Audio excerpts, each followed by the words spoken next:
Hello, people. This is what happened in Lagos today. There's an incident of a plane crash with a bus. Let's watch it together. Thank you. Bye.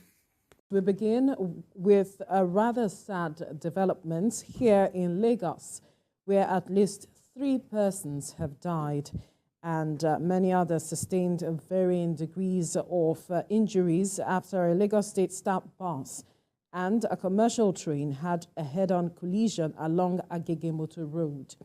Investigation gathered revealed that the immediate cause of the incident was due to reckless driving on the part of the BRT bus driver while trying to beat the train traffic signal before the moving train rammed into the BRT.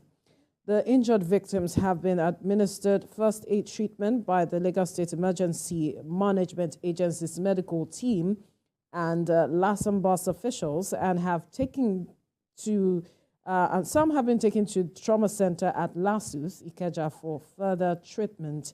More reports say 2 officials of the Nigerian Railway Corporation attempted to stop the driver from crossing, but he allegedly ignored the directive and drove past the rail. TVC correspondent Sarah Yeku is going to join me now from the scene of the accident to give us updates. Sarah, if you can hear me, what more do we know at this time? So just before I give you a bit of update, because you see that there are a lot of persons around here, staying here just to see what happens, commiserating and feeling for those who were involved in today's accident. Just like you have read from your script that the accident was between a train and a BRT bus. The BRT bus was conveying Lagos State government staff to the office this morning. But just before I go on to talk about the implication of what has happened this morning and the impact on persons that were in the bus or in the train at the time, let me just bring in someone here who wants to also speak with us and talk to us about what he feels the government can do to ensure that this doesn't happen again. Because, Veronica, this is not the first time this is happening, but at this spot, this is where the issue is, this intersection between Ikeja along intersection, which is where the PWD bus stop specifically, which is where the incident happened. So, good morning, sir. Talk to us about what you've seen this morning. Well, it's unfortunate. We want to commiserate with the families of those who lost their loved ones in this unfortunate and avoidable circumstance. So you're saying it's avoidable. Why would you say that? It's avoidable because in every decent society, when we are growing up, in every railway crossing, we usually have a police post that they will put a barricade here. As soon as they trace the train coming from a far distance, they block the entrance. So no vehicle can come in and go out until the train passes. But unfortunately, maybe because of the reconstruction that is going on. But even at that, we must still also put safety measures in place. Because as a matter of fact, let's be truthful to ourselves. We have citizens that are not also willing to obey laws. Yes, as we have on the side of the government, we have on the part of the citizens. Information that I have was that they stopped the BRT bus from passing, but he said he thought he could be faster than the train. Hence, this avoidable tragedy. So, as we are both citizens and the government must be willing to do what is right. Most of the time, you discover that even look at our road, simple road traffic, people don't obey traffic laws. So, if we have citizens that are willing to obey laws, an accident occurred this morning. The death could have been avoided along Meron this morning. The death could have been avoided if the driver uses the seatbelt. Look at our roads. How many of them are using seatbelts? It's very, very unfortunate. So, Veronica, that gives you a sense of what people around here are feeling at this time, considering what happened this morning. This incident happened at about 7:30 a.m.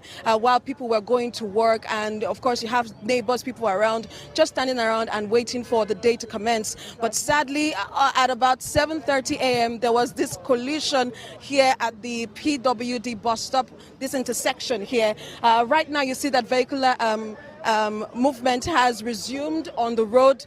We see that the vehicles are now using the intersection. Earlier, we saw a train also use the track. But if you take a look at what has happened on the track, if you take a look at what has happened on the track, of course, you see people still standing on the track. If you take a look at what has happened to the track, you see the marks of the train, trying to stop. You see the marks. The driver was trying to stop the train, but however, it had already hit the BRT bus, and then it took the BRT bus all the way down close to the overhead bridge you're seeing there.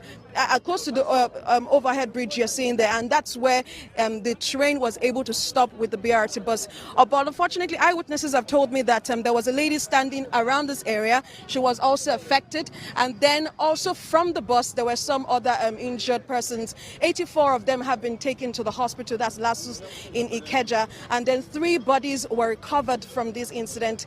We expect that the governor is at the moment at Lassus, of course, visiting the patients and getting to feel what is going on at the hospital. But right here, the scraps of the bus that was involved in this incident is still at the scene. Of course, you see some persons guarding the scraps, ensuring that scavengers do not take the scraps, just in honor of the victims involved in this incident. Because you know that the victims involved in this incident are persons that are close to the governor. They are Lagos State government staff, and it's pretty sad and unfortunate that this happened to them. Veronica.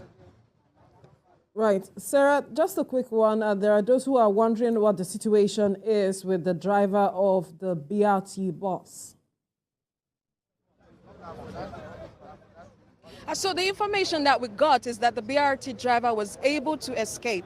That we heard that from one of the emergency responders who doesn't want to be quoted, but we know that the BRT bus driver escaped from the incident. But the people are putting the blame on the driver, saying that this could have been avoided. The driver could have waited just a few seconds or a few minutes. He could have waited for the train to pass, because it doesn't take so long for a train to pass a particular section. It takes less than a minute for a train to pass if it's on full speed. Less than a minute, the train has passed. But the BRT bus, in a haste, maybe trying to take people to work or something, tried to play a smart one on the train, but then this happened.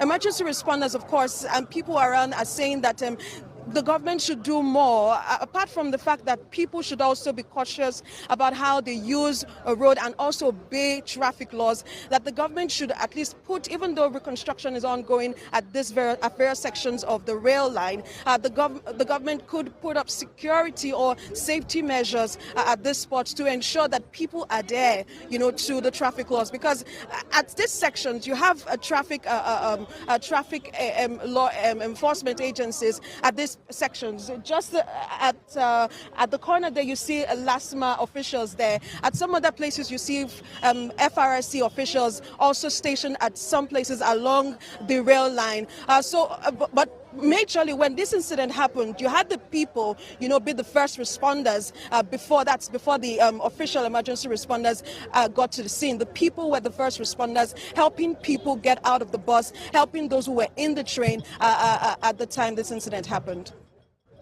Sarah Anyaku will definitely keep tabs with you for more updates as events unfold.